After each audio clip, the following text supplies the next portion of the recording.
Hello, bienvenue dans un nouvel épisode Écosis, la série du podcast La 6ème page dédiée à l'écologie en littérature.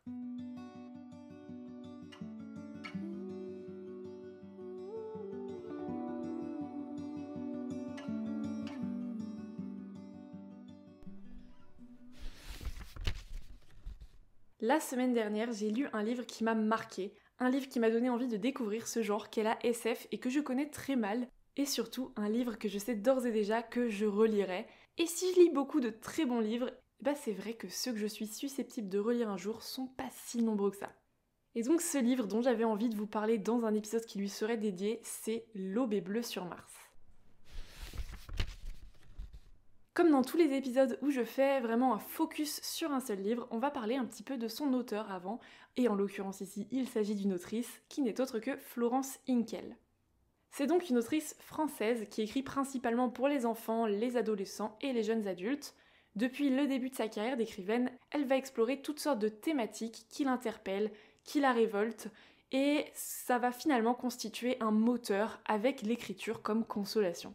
Son œuvre s'adresse aux enfants comme aux plus grands, elle écrit des romans humoristiques, des romans intimistes, des romans engagés, et en parallèle de l'écriture, elle va aussi exploiter sa formation initiale pour affiner dans ses livres une réflexion critique sur l'intelligence artificielle, sur les réseaux sociaux, ou encore sur le transhumanisme, et aussi toutes sortes de thématiques.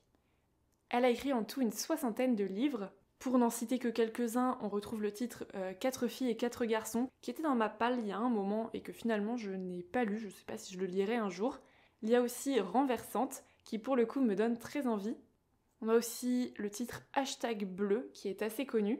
Elle a aussi écrit un tome de la saga U4, U4, je sais pas comment vous dites ça. Et elle en a coécrit un second, donc c'est une série littéraire d'anticipation pour ados qui est vraiment connue pour le coup. Série qui a d'ailleurs été adaptée en bande dessinée en 5 tomes aux éditions Dupuis. On a également donc le titre Renversante dont je vous parlais juste avant qui a été adapté sous forme de pièce de théâtre par la metteuse en scène Léna Bréban. Et c'est un spectacle qui circule dans les écoles, les collèges et les salles de théâtre depuis 2021. Plusieurs de ses romans ont également été récompensés par des prix littéraires. Et donc là, très récemment, elle a publié le roman jeunesse Le Brasier, qui est autour du conte d'Andersen Les Cygnes Sauvages, et elle va reprendre ce conte emblématique pour revisiter l'archétype de la méchante belle-mère. Donc voilà un petit peu pour le point sur l'autrice. Je la suis depuis peu sur Instagram, depuis finalement la lecture de L'Aube est bleue sur Mars, et c'est vrai que je trouve ça toujours intéressant de suivre les auteurs qui nous parlent, dont les engagements sont communs avec les nôtres, dont les valeurs coïncident. C'est vraiment très cool, et donc c'est vrai que j'ai accès maintenant à ces actualités, et je trouve ça très chouette. Mais parlons maintenant du roman en lui-même. L'Aube est bleue sur Mars est publié en brochet chez Nathan. C'est un livre de 500 pages. On y suit Esther, et pour ceux qui ne le savent pas, c'est mon prénom, et c'est assez rare que mon prénom soit mis à l'honneur dans un roman, donc je tiens à le souligner, puisque très souvent je suis soit un animal, soit une vieille tante lointaine, un peu aigrie. Donc là j'étais particulièrement heureuse d'être une fille de 22 ans, choisie pour faire partie du premier voyage d'humains sur Mars, puisqu'effectivement le but c'est de terraformer cette planète. Pour Esther, c'est vraiment la chance de sa vie. C'est une jeune ingénieure qui va laisser derrière elle une famille en deuil, puisque ses parents ne se sont jamais remis d'un drame qui a touché leur famille. Mais elle va aussi laisser derrière elle Hugo, dont elle vient de tomber amoureuse.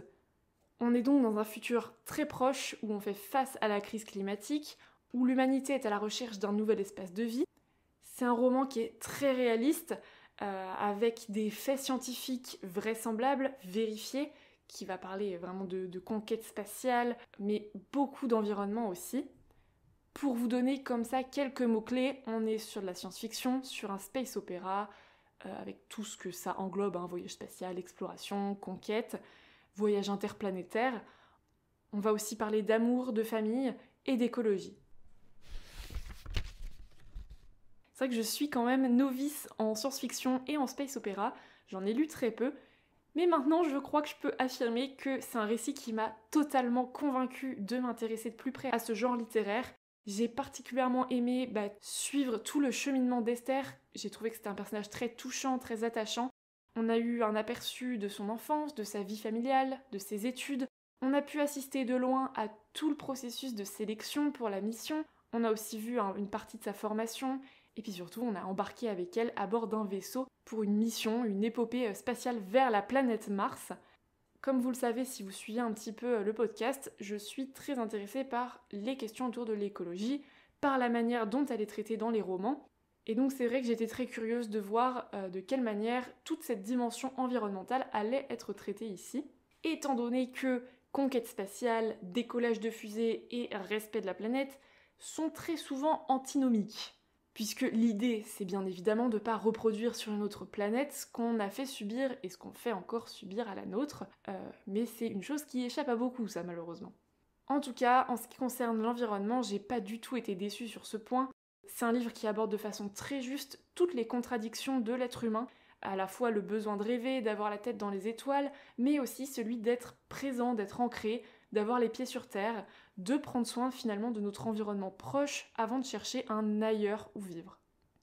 Il y a aussi évidemment un vrai intérêt scientifique à prendre du recul, à observer notre planète depuis l'espace. Et donc tous ces questionnements environnementaux, ils vont passer en très grande partie par la dimension romance entre guillemets du récit, mais voilà, je mets entre guillemets puisque ça prend très peu de place, et puis c'était aussi très bien amené via une forme de correspondance que notre personnage principal entretient avec son amoureux qui est resté sur Terre. Alors correspondance, il s'envoie pas des lettres, hein, on s'entend, c'est par mail, hein, tout simplement.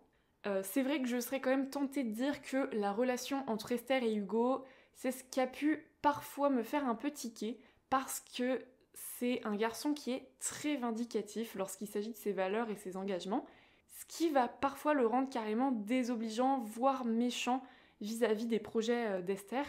Ça reste quand même une relation qui est belle, qui est pleine d'amour, et finalement, Hugo, il est tout simplement humain, hein, dans toutes les contradictions, tous les défauts que ça peut comporter.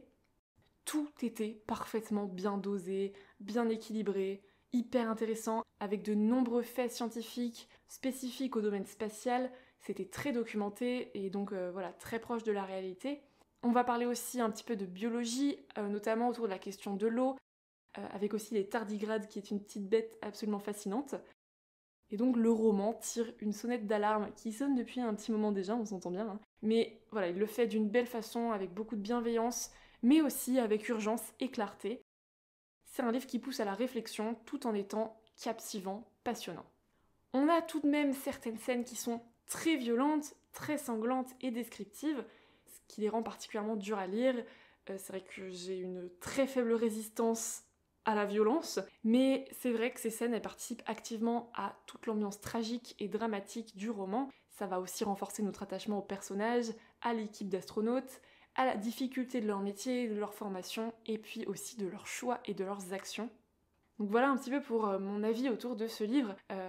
Aussi, je voulais faire un petit point sur l'aspect science.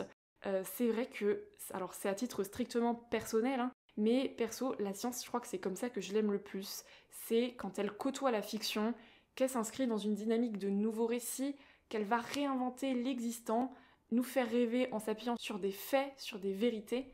J'ai appris plein de choses dans ce livre et j'ai trouvé ça fantastique, j'adore ça. J'ai versé aussi quelques larmes d'émotion, je dois bien l'avouer, devant la beauté du spectacle qu'offre la vue de la Terre depuis l'espace, parce que c'est bien une force du récit, il faut vraiment le souligner, c'est que l'autrice nous emporte loin à travers les yeux d'Esther. Elle nous fait visualiser l'intégralité de cette odyssée. C'est un récit qui est très immersif. J'ai eu l'impression de littéralement voyager vers Mars. J'ai vu avec précision chaque étape de préparation, chaque recoin du vaisseau, chaque paysage. Et surtout, j'ai vécu tout un tas d'émotions hyper intenses avec les personnages. C'était vraiment vibrant. Et c'est vrai que, je sais pas, cette vue de la Terre depuis l'espace, ça a été un moment magique à lire. C'est un livre qui est absolument magnifique. J'espère vous avoir donné envie de le découvrir. Si vous l'avez déjà lu, je serais super curieuse de savoir ce que vous en avez pensé. Alors n'hésitez pas à me laisser un commentaire ou un message sur Instagram et aussi à laisser des petites étoiles sur votre plateforme d'écoute. 5, ça serait très très cool par exemple. Et aussi, je voudrais savoir si vous lisez de la SF et si c'est le cas, est-ce que vous avez des titres à me recommander? Je suis vraiment preneuse. Récemment, j'ai lu le tome 1 de Aurora Squad, mais j'avoue que j'ai bien aimé, mais pas à ce point, parce que je pense que l'aspect peut-être scientifique était un peu bancal pour le coup, et c'est vrai que c'était pas à la hauteur du livre dont je viens de vous parler dans cet épisode. Merci pour votre écoute et à très vite pour un nouveau chapitre.